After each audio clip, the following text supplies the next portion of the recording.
Tes cek 1 2 tes 1 tes. Assalamualaikum warahmatullahi wabarakatuh.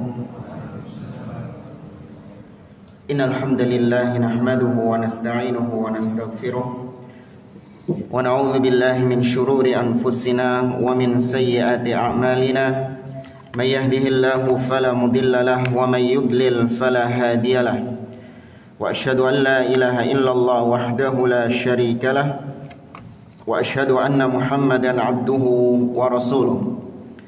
Ya ayyuhalladzina amanu taqullaha haqqa tuqatih wa la tamutunna illa wa antum muslimun. Ya ayyuhan nasu taqu rabbakumul ladzi khalaqakum min nafsin wahidah wa khalaqa minha zawjaha wa batha minhuma rijalan katsiran wa nisaa. Wattaqullaha alladzi tasaaluna bihi wal arham innallaha kana 'alaikum raqiba.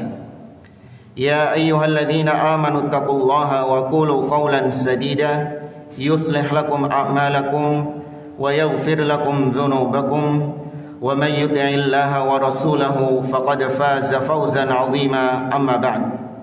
Fa inna asdaqal hadithi kitabullah wa khairal hadi hadi Muhammadin sallallahu alaihi wasallam wa syarral umuri muhdatsatuha wa kullu muhdatsatin bid'ah wa kullu bid'atin dhalalah wa kullu dhalalatin finnar.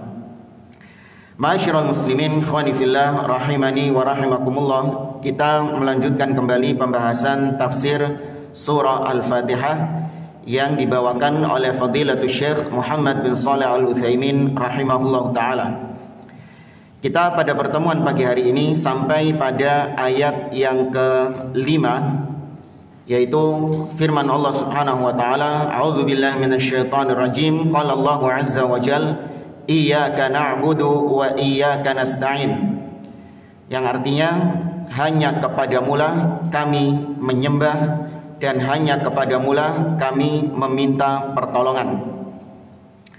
Tapi kita baca di sini tafsir dari Syekh Utsaimin. Kata beliau, iyyaka na'budu, iyyaka maf'ulun bihi muqaddam wa 'amiluhu na'budu wa quddima 'ala 'amilihi li ifadatil hasr.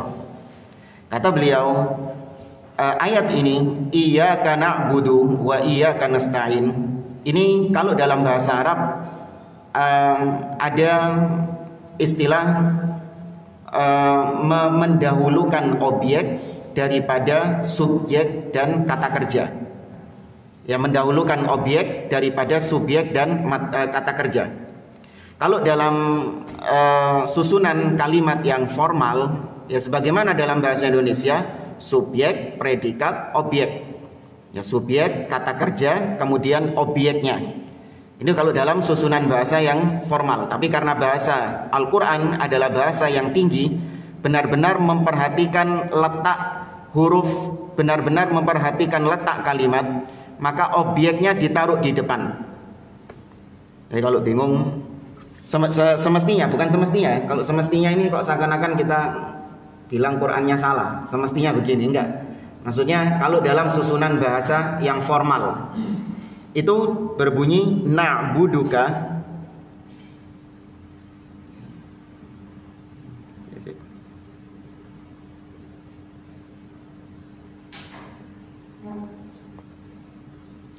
Na'buduka wa nasta'inuka.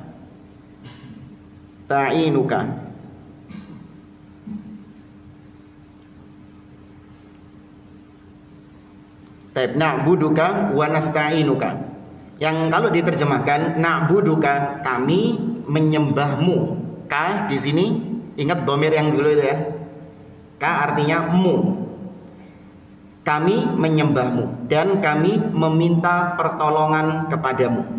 Ini kalau yang bahasa formalnya kayak gini. Subjek, na, ini subjek. Abida, ini kata kerja atau predikat. Ka, ini objek. Taib. Tapi dalam ayat ini ka didahulukan di depan. Nggak mungkin dong berdiri sendirian. Ka na'budu wa ka nasta'in. Nggak enak. Tapi kalau dalam bahasa Arab ditambahi dengan iya. Iya ini nggak diartikan, tapi hanya untuk melengkapi kata-kata dhamir ka, kata dhamir ka. Seperti antum kalau misalnya diucapkan jazakumullahu khairan, masa balasannya wakum atau waka, tapi wa iyyakum atau wa iyyaka. Apa manfaatnya? Kenapa kok dibolak-balik ini objek taruh di depan? Apa ini cuman permainan kata-kata?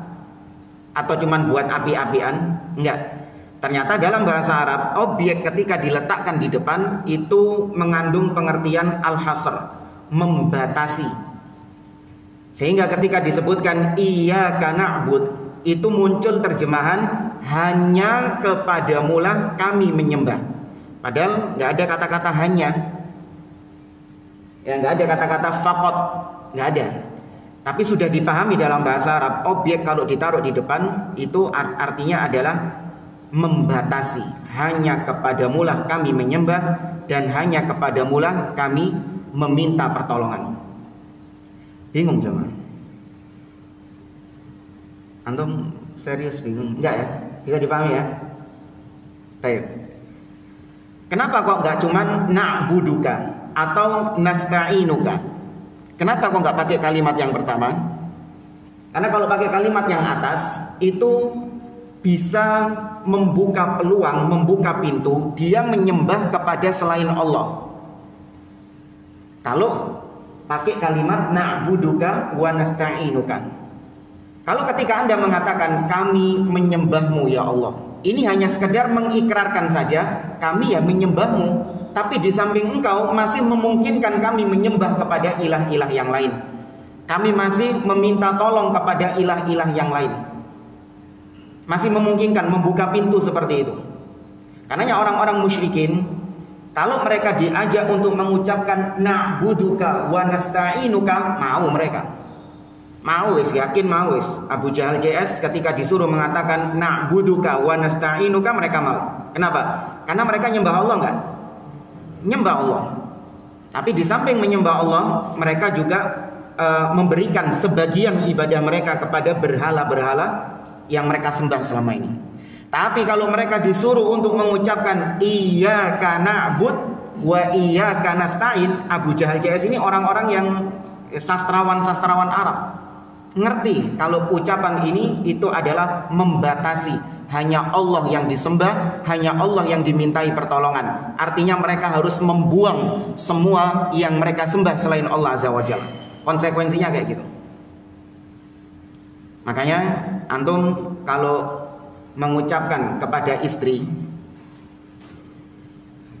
uhibbuki, yang punya istri ya, uhibbuki atau iyyaki uhibbu, mana yang pertama atau yang kedua? Antum kalau ngomong sama istri, aku mencintaimu atau hanya kepadamu aku mencintai? Yang kedua ya, kedua antum gak sok poligami. Harusnya yang pertama ya. Iya. Aku mencintaimu. Karena apa? Masih memungkinkan untuk ya ngono lah. Iya. Kalau istri nggak apa-apa, tapi kalau Allah Subhanahu wa taala nggak boleh diduakan. Tapi ini kata beliau. Kemudian apakah makna daripada na'budu? Kami menyembahmu. Na'budu artinya adalah natadzallalu laka akmala dhullin, yaitu kami menghinakan diri kami kepadamu ya Allah dengan sehina-hinanya. Na'budu ya kalau terjemahkan artinya kami menyembahmu, kami memberikan ibadah kami kepadamu. Tapi lebih dalam lagi maknanya, kami menghinakan diri kami di hadapanmu. Kami menyatakan bahwa diri kami rendah, hina di hadapanmu.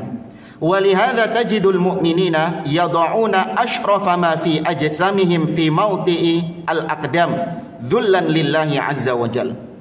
Karenanya Anda akan mendapati seorang mukmin yang sejati, dia rela meletakkan anggota tubuhnya yang paling mulia diletakkan di bawah setara dengan kakinya, setara dengan tanah.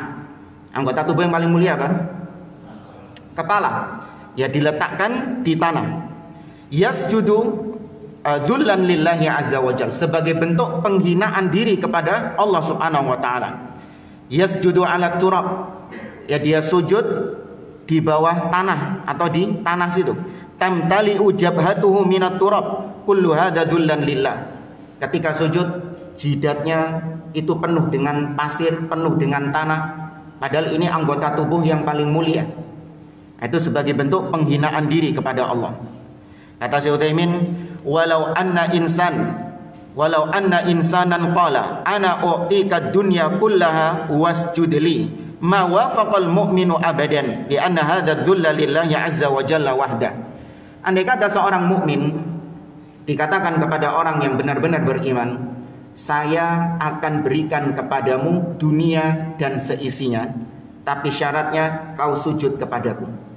Seorang mukmin yang sejati tidak akan rela, tidak akan ridho, karena kehinaan dirinya hanya diperuntukkan untuk Allah Subhanahu wa taala saja, tidak untuk yang lain. Tapi kalau mukmin abal-abal, ya mukmin yang abal-abal, ya mau saja. Jangankan diberikan dunia dan seisinya, diberikan sedikit harta saja, disuruh sujud menyembah kepada selain Allah, mau dia.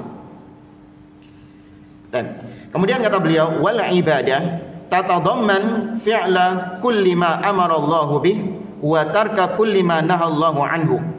Yang namanya ibadah itu mengandung atau terkandung di dalamnya semua perbuatan-perbuatan yang diperintahkan oleh Allah, dan semua mengerjakan apa-apa yang Allah perintahkan dan meninggalkan apa-apa yang Allah larang. Itu disebut dengan ibadah. Lianna man lam yakun kadzalik falaysa bi'abid.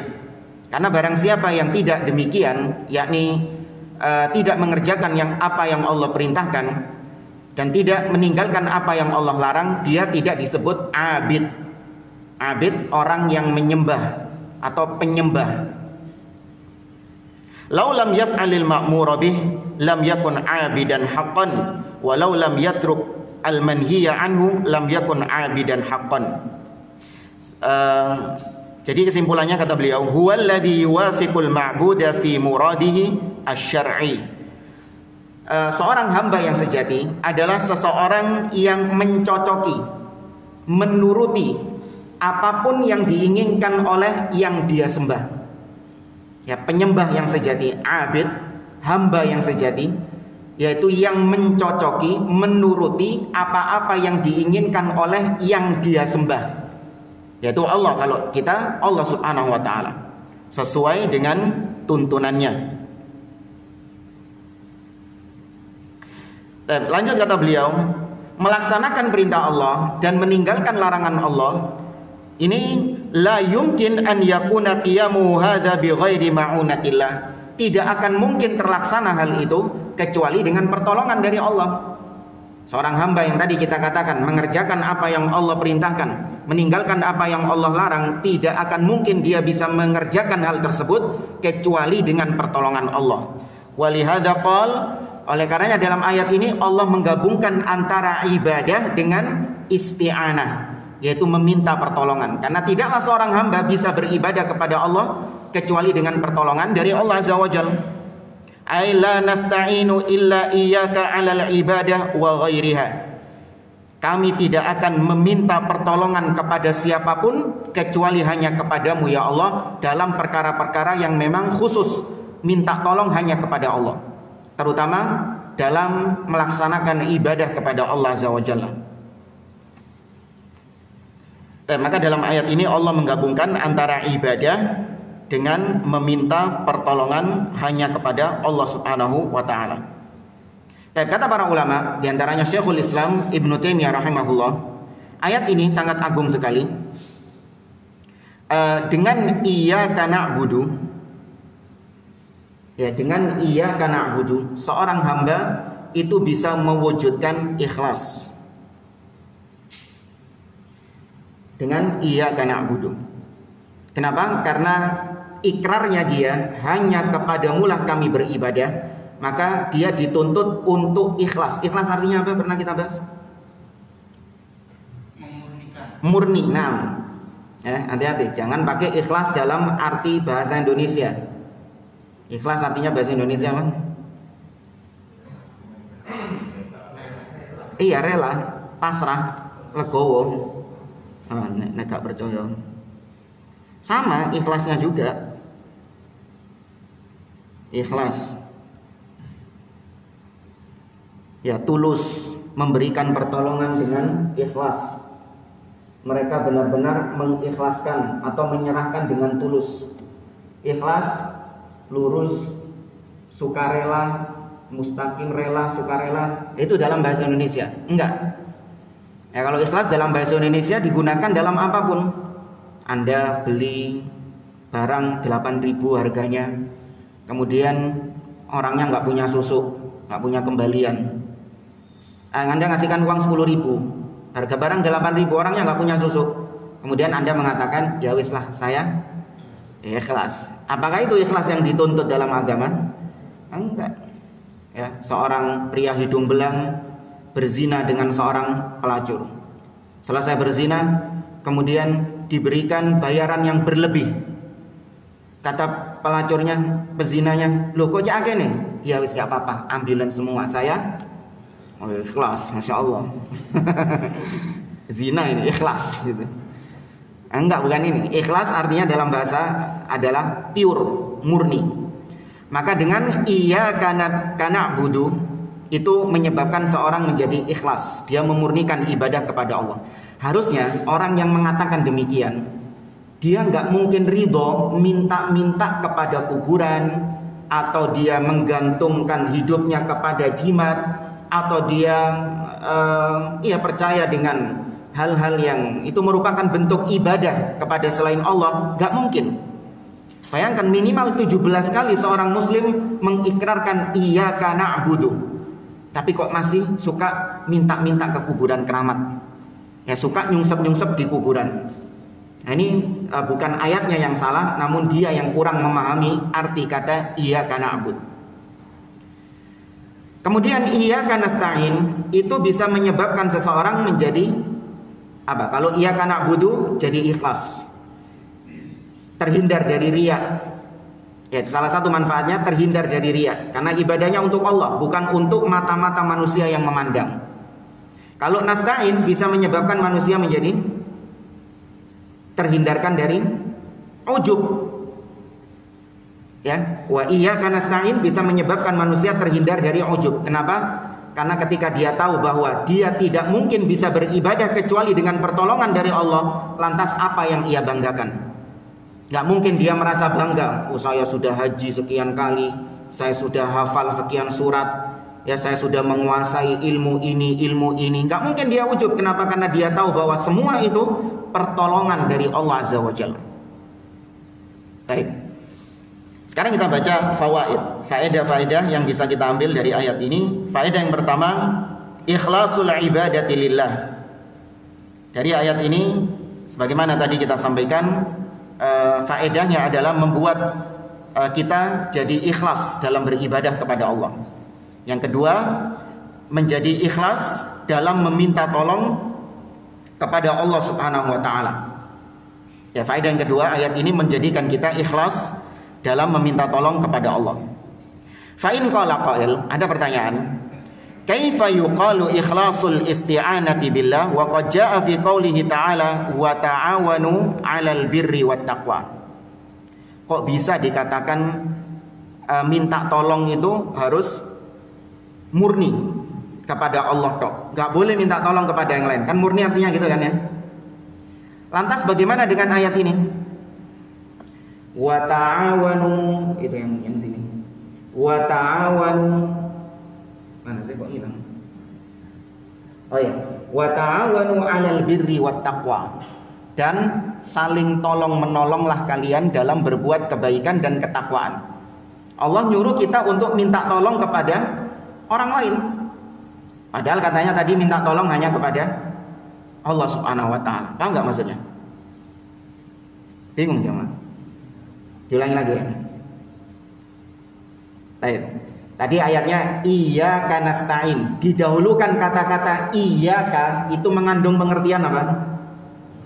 Membatasi. Hanya Allah yang kita mintai tolong. Berarti selain Allah nggak boleh dimintai tolong. Benar nggak? Iya gitu.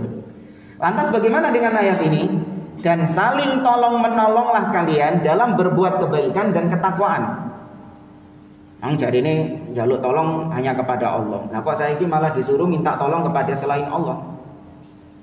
Kemudian Nabi SAW misalnya juga mengatakan tu'inur rajula fi dabatihi fatahmiluhu 'alaiha au tarfa'u lahu 'alaiha mata'ahu shadaqatun. Kau menolong saudaramu untuk menunggangi tunggangannya, atau kau angkatkan dia, kau angkatkan barang-barangnya ke tunggangannya, itu bernilai sedekah. Artinya menolong kan, itu bernilai sedekah. Ini seakan-akan ada crash, tabrakan.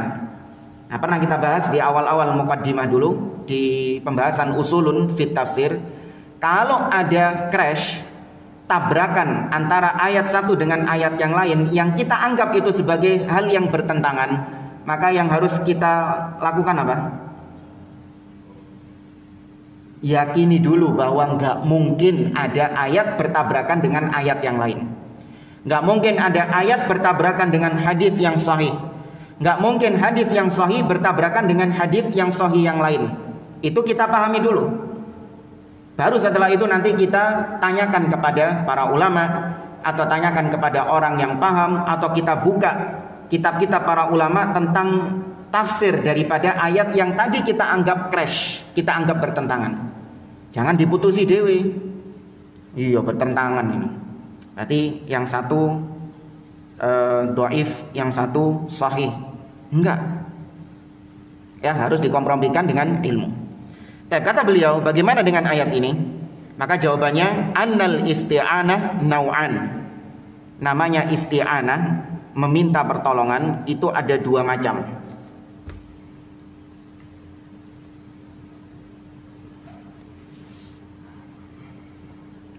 Isti'anah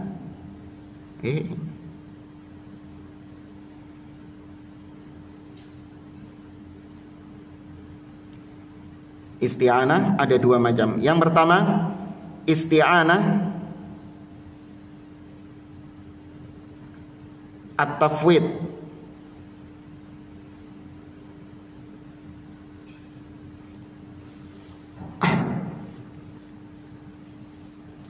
Tapi yang pertama adalah isti'anatu at-tafwid. Apa maknanya?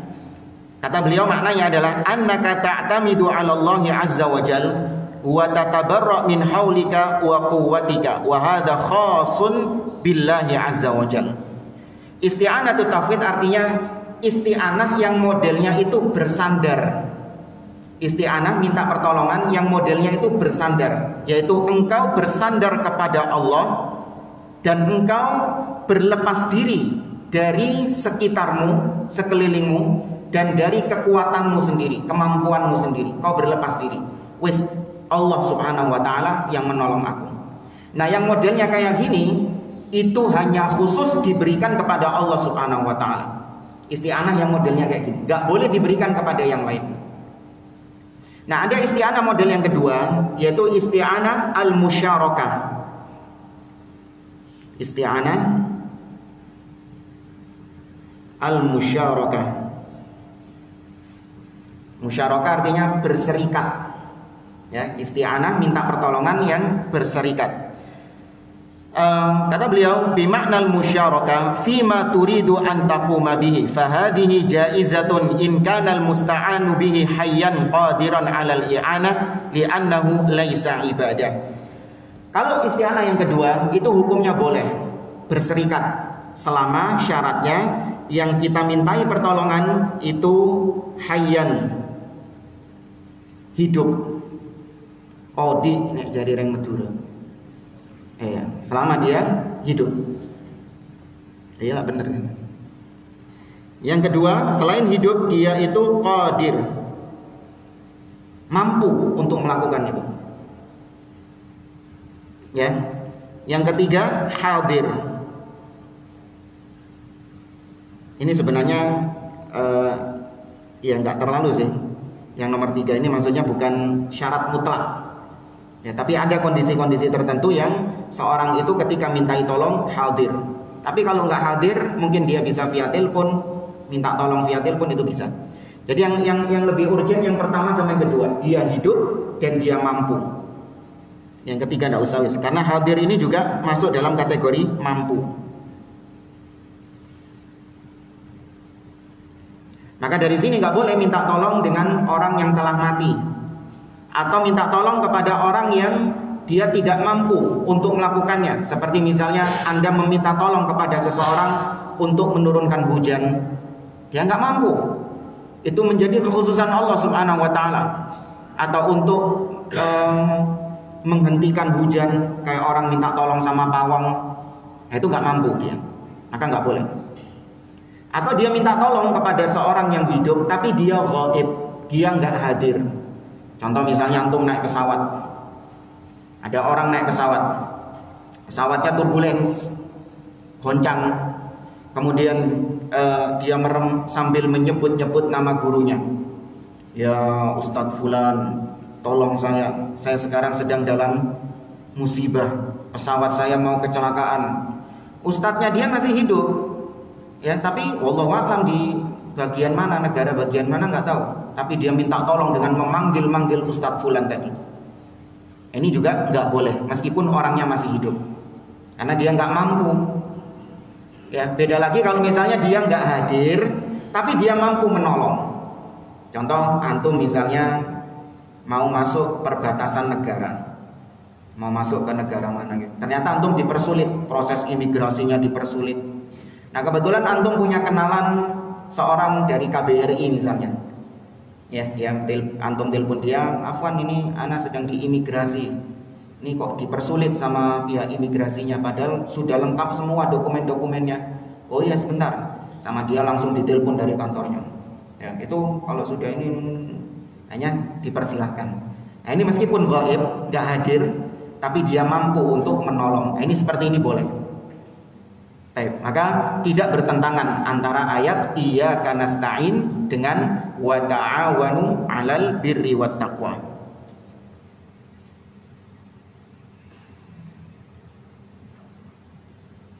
Ya, maka ini juga menjawab pertanyaan berikutnya, kata beliau, hal isti'anatu bil makhluk jaizatun fi jami'il ahwal? Apakah minta tolong kepada makhluk itu boleh pada semua keadaan? Maka kata beliau, enggak. Minta tolong kepada makhluk tidak semuanya diperbolehkan. Karena minta tolong kepada makhluk itu hanya diperbolehkan ketika dia mampu dan ketika dia hidup. Maka kalau dia tidak mampu dan tidak hidup, seperti misalnya lawista'ana bisahibi qabrin, seperti seseorang minta tolong kepada penghuni kubur, fahadha haramun, ini haram, bal syirkun akbar, bahkan itu termasuk perbuatan syirik yang besar. Li'anna sahibal qabri la yughni an nafsihi syai'a. Ya, baik secara dalil itu haram, secara logika saja orang yang telah mati itu tidak bisa menolong dirinya sendiri. Bagaimana dia bisa menolong orang lain? Orang yang sudah meninggal kan gitu, dia ini diadab sama malaikat, atau dia ditanya sama malaikat mungkar dan nakir, man rabbuka, ya siapa Robmu, siapa nabi yang diutus kepadamu, apa agamamu? Ada nggak dia bisa minta tolong kepada orang yang hidup? Joki kuburan. Nah, kan ada gitu. Iya, Anda pernah lihat gitu. Ada seorang dikubur, kemudian ustadznya ini ngomong sama orang yang barusan dikubur ini, ya fulan, idza ataka malakan yas'alanika man rabbuka faqul rabbi Allah. Wahai fulan, nanti kalau ada 2 malaikat datang kepadamu bertanya siapa Rabbmu, jawab Rabbku Allah. Ini ngomong sama orangnya sudah dikubur, sudah diuruk kuburannya. Wa man ladzi ursila ilaika, siapa yang diutus kepadamu? Faqul Muhammad, jawablah Muhammad. Wa ma dinuka faqul dinil Islam, jawablah agamaku adalah Islam. Ini baru ya, kalau dulu waktu ujian-ujian itu ada joki ujian nasional. Ini anyar lagi joki kuburan. Ya. Ini kata beliau, secara logika saja orang yang dikubur tidak bisa menolong dirinya sendiri, bagaimana dia bisa menolong orang lain? Ya, pernah nemu kayak gitu? Sering ya? Ya.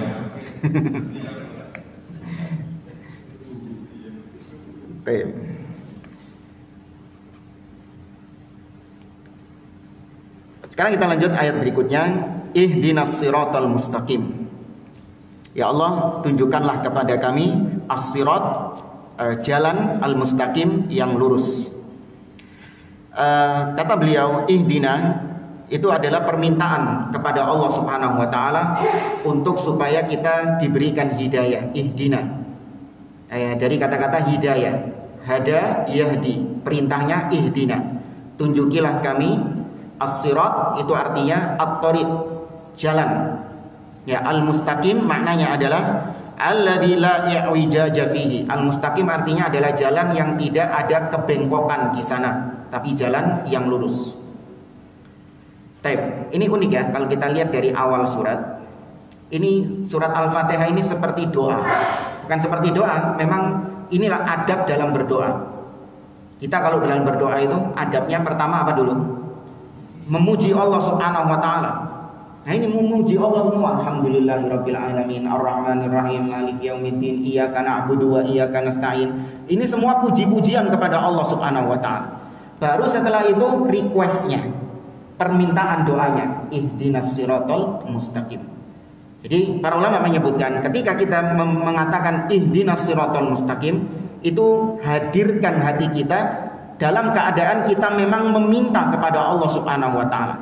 Namun berapa banyak di antara kita karena saking hafalnya surat Al-Fatihah, tahu-tahu sudah amin. Ya. Moro-moro sudah amin. Hatinya mikiri toko, mikiri utang, mikiri ini, moro-moro sudah baca amin. Nah, itu banyak di antara kita, padahal ini adalah sebuah doa. Nah, ihdinas siratal mustaqim, ihdina, kita disuruh untuk minta petunjuk. Minta petunjuk apa ini? Minta hidayah apa ini? Ada celetukan dari sebagian orang, katanya orang yang sholat itu adalah orang-orang yang sesat. Kenapa? Karena tuh lihat ketika sholat dia masih minta hidayah, berarti dia kan tersesat. Kalau anak sudah dapat hidayah nggak perlu sholat gitu. Nggak perlu ihdinas sirat. Yang sholat itu berarti dia sedang tersesat, makanya minta hidayah. Katanya kayak gitu. Maka kita jawab, hidayah yang kita minta tatkala sholat itu ada 3 modelnya. Yaitu yang pertama, kita minta petunjuk ke jalan yang lurus. Kita belum di jalan yang lurus, baik secara akidah atau secara perilaku, secara akhlak, secara ibadah, kita masih belum di jalan yang lurus.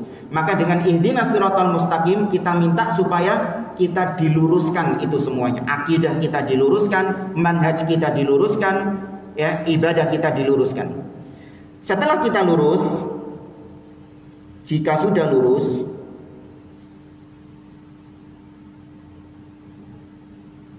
lurus, maka jadikan kami istiqomah. Istiqomah perlu hidayah lagi loh. Ya, supaya kita tetap di atas jalan yang lurus ini, itu perlu hidayah lagi, perlu minta lagi kepada Allah Subhanahu wa taala. Jadi jangan dianggap antum kalau sudah tahu manhaj yang benar, tahu tauhid yang benar, akidahnya lurus, terus sampai mati jamin itu akan tetap pada antum. Nggak mungkin antum kena syubhat berbelok-belok ke sana kemari. Enggak. Ya, berapa banyak orang-orang yang berguguran dulunya dikenal dengan orang yang tegar di atas tauhid, tegar di atas manhaj salaf, namun terkena syubhat, belok ke kanan, belok ke kiri, jauh daripada jalan yang lurus.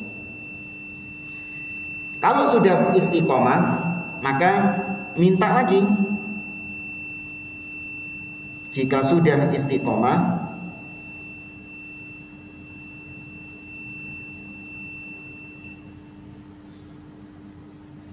maka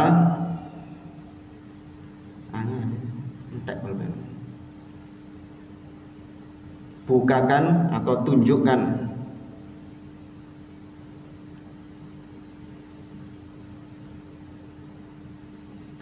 kepada kami jalan-jalan yang lain. Jadi kalau sudah lurus istiqomah, minta lagi kepada Allah agar ditunjukkan lagi jalan-jalan hidayah yang lain, jalan-jalan kebaikan yang lain. Karena jalan kebaikan banyak, ibadah di dalam Islam banyak, maka kita minta ditunjukkan kepada Allah jalan-jalan tersebut. Ya, maka ketika kita minta ihdinas siratal mustaqim, itu kita minta 3 ini. Nah, ini kan berarti doa yang agung. Sudah seharusnya kita ketika minta seperti itu, hadirkan perasaan kita memang sedang merengek kepada Allah, sedang request kepada Allah. Namun tadi sangat disayangkan banyak di antara kita, ya termasuk yang ngomong ketika membaca surah Al-Fatihah itu mengalir begitu saja tanpa ada perasaan minta kepada Allah. Cuman sekedar teks-teks yang kita baca tanpa ada permintaan kepada Allah. Nah, ini perlu diperbaiki. Tapi kita baca lagi apa kata Syekh Utsaimin di sini. Ya, ihdinas siratal mustaqim, di antara faedah yang bisa kita ambil adalah yang pertama, luju'ul insan ilallahi azza wa jalla ba'da isti'anatihi bihi 'alal ibadah ay yahdiyahus siratal mustaqim. Ayat ini kata beliau faedahnya menunjukkan manusia bersandar kepada Allah Subhanahu wa taala setelah dia mengikrarkan iyyaka na'budu wa iyyaka nasta'in, maka tugasnya kemudian adalah dia serahkan itu kepada Allah, dia bersandar kepada Allah Subhanahu wa taala. Kemudian yang kedua, ayat ini dari sisi bahasa, balaghatul Quran haitsu hadzafa harful jar min ihdina. Ini dari segi bahasa Arab, kita lewati saja. Kemudian yang ketiga, yaitu pembagian hidayah menjadi 2, hidayatu ilmin wa irsyadin wa hidayatu taufiqin wa amalin. Ini sudah sering dibahas, nggak perlu kita ulangi. Hidayah ada 2, hidayah irsyad dan hidayah taufiq. Ya, hidayah irsyad hanya sekedar pengetahuan, bisa disampaikan sama orang biasa, sudah tahu. Tapi kalau taufik, yaitu hidayah dari Allah untuk orang tersebut melaksanakan apa yang ia ketahui. Ada ungkapan lain dari para ulama, yaitu hidayah ila thariq dan hidayah fit thariq. Ini ungkapan lain ya, tapi kurang lebih sama. Hidayah ila thariq dan yang kedua hidayah fit thariq. Hidayah fit thariq.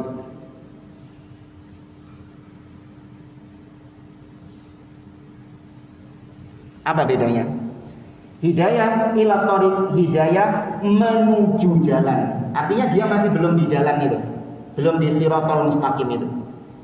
Dan yang kedua, hidayah di atas siratal mustaqim. Contoh misalnya ada seorang mu'alaf, ya orang kafir yang kita harapkan dia ini masuk Islam.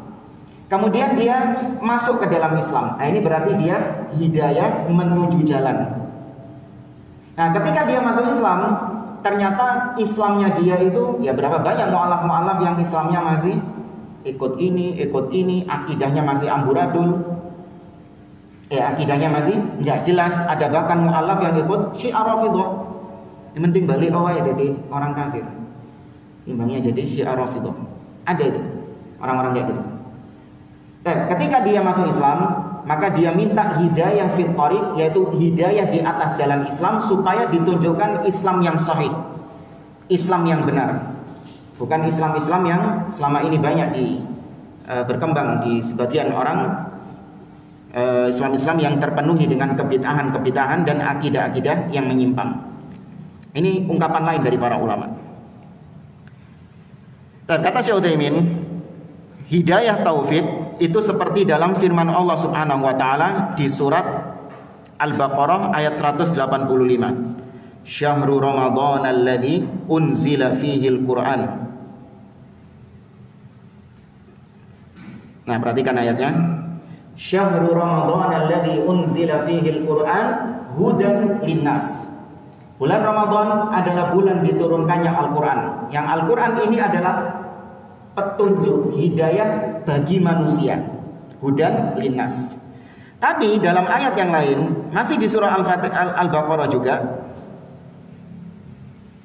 dzalikal kitabu la raiba fihi hudan lil muttaqin. Tadi hudan linnas, sekarang hudan lil muttaqin. Jadi Quran ini petunjuk buat siapa? Manusia atau hanya bagi orang hanya bagi orang bertakwa? Ya dua-duanya, kalau ada ayatnya. Tapi apa bedanya? Kenapa tadi dikatakan hudan linnas, Quran itu petunjuk bagi manusia, dan kenapa di ayat ini kok dikhususkan petunjuk bagi orang yang bertakwa? Nah, ini hidayah irsyad dan hidayah taufik. Al-Quran itu hidayah irsyad bagi semua manusia, baik itu orang kafir ataupun orang mukmin. Orang kafir ketika mendengarkan Al-Quran, ketika belajar Al-Quran, dia dapat hidayah nggak? Ada orang di universitas-universitas Nasrani itu dibahas mata kuliah ada tentang Islamologi. Mereka belajar tentang Al-Quran di situ. Bahkan nggak sedikit di antara mereka yang hafal ayat-ayat, tapi untuk menyesatkan manusia. Loh, ketika mereka belajar Al-Quran itu, bisa nggak dikatakan mereka sedang dapat hidayah? Bisa. Hidayah apa? Irsyad. Maka bagi semua manusia Al-Quran itu hidayah. Nah, untuk menjalankan Al-Quran yang dia pelajari itu, nah itu hanya bagi orang-orang yang bertakwa tok. Selain yang bertakwa, maka Al-Quran tidak memberikan petunjuk taufik kepada dia. Paham jemaah? Nah, contoh misalnya dalam surah Fussilat. Yang jelas di sini kata Syekh Utsaimin dalam surah Fussilat ayat yang ke-17.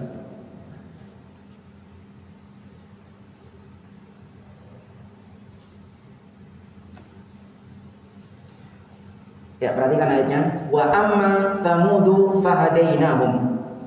Adapun kaum Tsamud kami berikan mereka hidayah. Fahadainahum. Nah, wa amma tsamudu fahadainahum, kami telah berikan petunjuk kepada mereka. Loh, oleh petunjuk kan kaum Tsamud ini. Tapi fastahabbul ama 'alal huda, tapi mereka lebih mencintai kesesatan daripada petunjuk. Mereka lebih senang sama kesesatan daripada petunjuk. Petunjuk di sini petunjuk apa? Hidayah apa? Irsyad. Bukan hidayah taufik, karena kaum Tsamud sampai matinya mereka dibinasakan sama Allah, mereka tetap dalam keadaan kafir. Ya, maka kaum Tsamud mendapatkan hidayah, yaitu hidayah taufik, hidayah irsyad. Jamaah dimulakan oleh Allah Azza wa Jalla.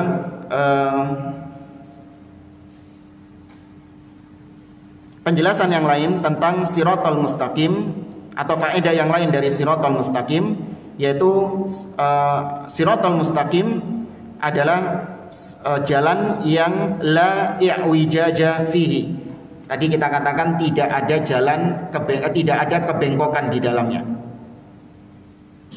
Ini dikorelasikan sama para ulama dengan hadis Abdullah bin Mas'ud yang Nabi SAW diceritakan khattalana Rasulullah SAW khattan biyadi. Enggak lurus ini ya, anggap lurus lah. Nabi SAW pernah menggaris satu garis lurus dengan tangannya. Kemudian Nabi mengatakan hadza siratullahi mustaqiman.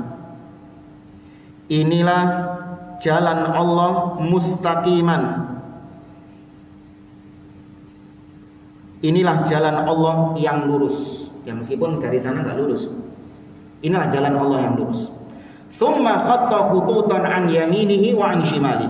Kemudian Nabi menggambar garis-garis yang banyak ke arah kanan dan ke arah kiri. Kemudian Nabi mengatakan hadhis subul, ini namanya subul. Laisa ala kulli sabilin minha illa syaitan yad'u ilaihi. Tidaklah ada di jalan-jalan ini melainkan ada setan-setan yang ngawi-ngawi, manggil-manggil manusia untuk ikut ke jalan-jalan yang sesat ini, jalan yang banyak. Mujahid seorang tabi'in, muridnya Abdullah bin Abbas yang dikenal dengan ahli tafsir dari kalangan tabi'in, beliau mengatakan as-subul itu maknanya adalah al-bid'ah wa syubhat. Subul itu artinya bid'ah-bid'ah dan syubhat-syubhat di dalam Islam. Kemudian Nabi SAW membacakan firman Allah dalam surah Al-An'am, wa anna hadza sirati mustaqiman. Ya, inilah jalanku yang lurus. Fattabi'uhu, ikuti jalan yang lurus ini. Wala tattabi'us subul, jangan kalian mengikuti subul, jalan-jalan yang banyak. Apa tadi subul itu kata Mujahid? Bid'ah dan syubhat-syubhat. Jangan kalian mengikuti bid'ah dan syubhat-syubhat. Jadi ini bid'ah. Apalagi bid'ah dalam akidah. Ini bid'ah semua ini. Syubhat. Ini semua bid'ah, syubhat-syubhat. Jangan kalian mengikuti bid'ah dan syubhat. Kenapa? Fatafarraqa bikum an sabili. Kalian akan tercerai-berai. Umat Islam secara asal jalannya di sini semua. Jalan inilah yang dulu dilalui sama Nabi, Abu Bakar, Umar, Utsman, sahabat semua melakukan yang ini. Mereka jalan ke sini dan kita berusaha untuk ikut jalan ke sini. Nah, kalau semuanya jalan di jalan yang satu ini, berarti umat Islam dalam keadaan bersatu. Kenapa? Karena mereka semua berada di jalan yang ini, yaitu jalan yang ditempuh Nabi dan para sahabatnya. Akidahnya seperti akidah Nabi dan para sahabatnya, manhajnya seperti manhajnya Nabi dan para sahabatnya. Mereka bersatu di atas jalan ini. Tapi setan-setan ngajak ke jalan sini, ngajak ke jalan sini, sehingga ada saudara kita yang ke sini, ada saudara kita yang ke sini, ikut bid'ah ini, ikut akidah ini. Terpecah gak mereka? Terpecah belah. Terus kemudian ketika kita mengajak manusia untuk kembali ke jalan ini, lah kok kita dituduh memecah belah umat? Lucu kan? Kita memperingatkan manusia dari bahaya bid'ah, dari bahaya syubhat. Pahami agama dengan pemahaman Nabi dan para sahabat-sahabat. Oh, ini ustaz pemecah belah umat. Tapi coba kalau yang mentolerir bid'ah, yang kau nggak usah bid'ah tak? Ya, jangan suka yang mengatakan ini bid'ah, ini sesat, ini pemecah belah umat ini. Coba kalau ustaz-ustaz seperti itu dianggap seperti ini ustaz penyejuk, nggak mau ngomongin bid'ah. Ya, ini pemersatu ini, nggak kayak yang sana, sidik-sidik bid'ah, sidik-sidik sesat, memecah belah umat Islam. Yang membiarkan bid'ah dibilang pemersatu umat Islam. Ini kebalik semuanya. Ya, maka justru yang mengingkari kebid'ahan itulah yang mempersatukan umat Islam, yang membiarkan bid'ah itulah pemecah belah umat Islam. Ya, maka hati-hati dengan dai-dai yang gayanya bijak namun ternyata justru menyesatkan kaum muslimin dari jalan yang lurus. Nah, jamaah dimuliakan oleh Allah, anak kira ini bisa kita sampaikan. Tersisa satu ayat lagi, ya siratal ladzina an'amta alaihim ghairil maghdubi alaihim waladdallin. Dua ayat ya. Satu ayat. Kalau pakai madhab yang pakai bismillah. Insyaallah kita teruskan pada pertemuan berikutnya. Wallahu taala a'lam. Subhanakallahumma rabbana wa bihamdik asyhadu an la ilaha illa anta astaghfiruka wa atubu ilaik. Wa akhiru da'wana alhamdulillahi rabbil alamin. Assalamualaikum warahmatullahi wabarakatuh.